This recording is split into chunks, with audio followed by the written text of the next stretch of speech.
માણસ જાત નામે ખાઉધરી છે, એમાંય ગુજરાતીઓને તો ગોલ્ડ મેડલ આપવું પડે. સવારનો નાસ્તો કરવાની પ્રથા જ નહોતી ભારતમાં, પણ હવે શિરામણ કર્યા વગર કોઈને હાલતું નથી. વિજ્ઞાન કહે છે માણસ 2 ટાઈમ ખાઈને ન માત્ર જીવી શકે છે પણ તંદુરસ્ત રીતે જીવી શકે છે.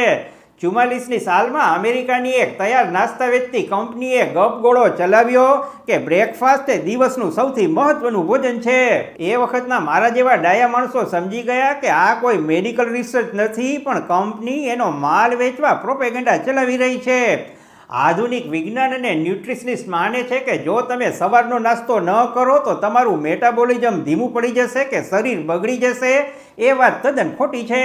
સવારનો નાસ્તો માત્ર એવા લોકો માટે જરૂરી છે જેઓ બીમાર હોય, સખત મજૂરી કરતા હોય, સગર્ભા મહિલા હોય કે ગ્રોવિંગ ચિલ્ડ્રન હોય. તાજા સારા માણસો ચા કે કોફી પીને કામે ચોંટી જાય અને બપોરે 12 થી 1ની વચ્ચે જમવાની ટેવ પાડે તો શરીરની અનેક બીમારીઓ દૂર થઈ શકે છે. રોમન લોકો પાચનને લઈને ખૂબ જ કડક હતા. તેઓ દિવસમાં માત્ર 1 જ વાર બપોરે ભોજન લેતા.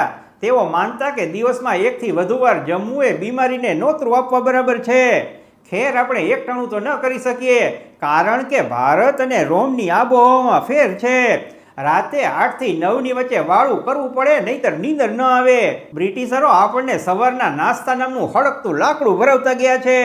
એ લોકો પાસે 15 કલાક વેટ કરાવતા. આથી આપણે જખ મારીને શિરામણ કરવું પડતું. બાકી ઇતિહાસના પાના ઉછલાવો તો આપણા દેશમાં શિરામણની પ્રથા હતી જ નહીં. છતાં તમારે સવારનો નાસ્તો ચાલુ રાખવો હોય તો એની હું તે ઝાપટે રાખો ફાફડા, ખમણ ને જલેબી.